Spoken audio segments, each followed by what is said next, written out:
আসসালামু আলাইকুম ভিউয়ার্স, রেহেনা রান্নাঘরে আপনাদেরকে স্বাগতম। আশা করি দেশ ও প্রবাসে যাই যেখানে আছেন আল্লাহর রহমতে ভালো আছেন, সুস্থ আছেন। আজকে আমি আবার একটা দারুণ মজার রেসিপি নিয়ে চলে এসেছি। আজকে আমি তালের পাকোয়ান বা তেলে ভাজা পিঠা করে দেখাবো।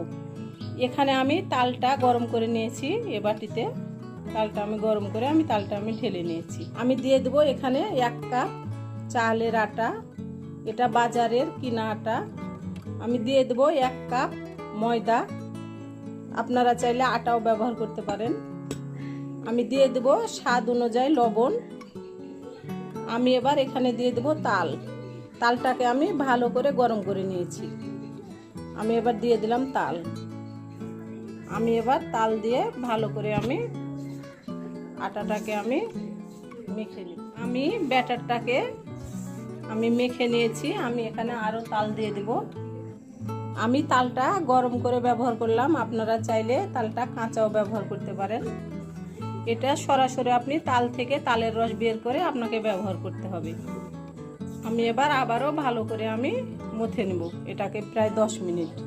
আমি ব্যাটারটাকে আরও 10 মিনিট ভালো করে মথে নিয়েছি। আমি অল্প অল্প করে তাল দিব আর অল্প অল্প করে ব্যাটারটাকে মথে নেব। এবার আমি তালের সঙ্গে চিনি দিয়ে দেব।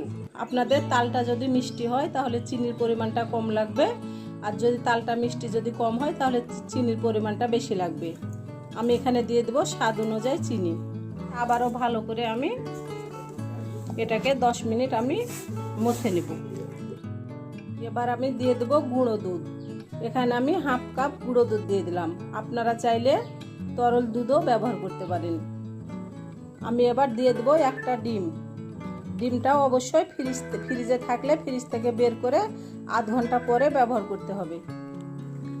দিয়ে দিলাম আমি একটা ডিম। ডিমটা দিলে তেলে ভাজা পিঠা বা পাকোয়ানটা খুব সুন্দরভাবে ফুলবে। আমি এবার আবারও এটাকে ভালো করে 10 মিনিট এভাবে ব্যাটারটা মেখে নেব।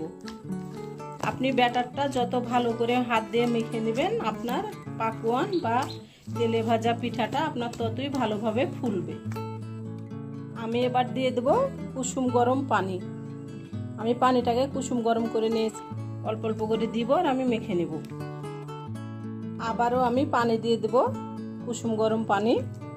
আমি অল্প অল্প করে পানি দিব আর ব্যাটারটা দেখে নেব যে ব্যাটারটা ঠিক আছে কিনা। এটা বেশি গাঢ়ও হবে না, আবার এটা বেশি পাতলাও হবে না। আমি পানিগুলো দিয়ে দিলাম। এবার একেবারে ব্যাটারটা তৈরি করে নিয়ে ফিরে আসছি। দেখুন ব্যাটারটা আমার পুরোপুরি কমপ্লিট। এটার ঘনত্ব এরকম হবে, এটা গাঢ়ও না আবার পাতলাও না। আমি এবার ব্যাটারটাকে 1 ঘন্টা রেস্টে রেখে দেব। 1 ঘন্টা পরে ঢাকনাটা উঠিয়ে নিলাম। দেখুন আমার ব্যাটারটা কিভাবে ফুলে উঠেছে। আমি এবার 5 মিনিট ডাবুটা দিয়ে এভাবে ফেটিয়ে নেব। আমি 5 মিনিট ভালো করে ফেটিয়ে নিয়েছি। এবার কিচেনে চলে যাব। চুলায় কড়াই বসিয়ে দিয়েছি এবং তেলটাও দিয়ে দিয়েছি। এবার তেলটাকে ভালো করে গরম করে নেব। তেলটা আমার ভালোভাবে গরম হয়ে গেছে। এবার দিয়ে দেব পাকোয়ান বা তেলে ভাজা পিঠার ব্যাটার। বিসমিল্লাহ।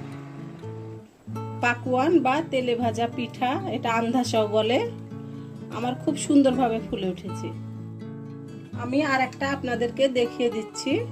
আমি আরেকটা দিয়ে দিলাম। দেখুন পাকোয়ান বা তেলে ভাজা পিঠা আমার কি সুন্দরভাবে ফুলে উঠেছে। সব কিছুর মাপ যদি সঠিক হয় তাহলে আপনাদের আন্ধাসা বা তেলে ভাজা পিঠা বা পাকোয়ান এরকমই হবে, এভাবে ফুলে উঠবে।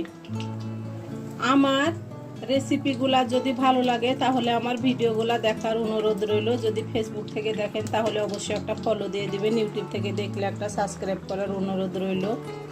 হাতে যদি সময় থাকে লাইক শেয়ার কমেন্ট করে দিবেন। আপনাদের একটা শেয়ারে আমি অনেক দূরে এগিয়ে যেতে পারবো। আমি এবার পিঠাগুলা ভেজে নিয়ে একেবারে ফিরে আসছি। পাকোয়ান বা তেলে ভাজা পিঠা আমি সম্পূর্ণ ভেজে উঠিয়ে নিয়েছি। এবার আপনাদেরকে পরিবেশন করে দেখাচ্ছি। আমার পরিবেশন করা। আশা করি আমার রেসিপিটা অবশ্যই ভালো লাগবে। যদি ভালো লাগে তাহলে আমার চ্যানেলটিতে লাইক কমেন্ট শেয়ার করতে ভুলবেন না। বেশি বেশি করে সাবস্ক্রাইব করার অনুরোধ রইল। তাহলে আজকের মতো এখানে বিদায়, আবার অন্য কোনো রেসিপি নিয়ে আসবো। সবাই ভালো থাকবেন, আল্লাহ হাফেজ।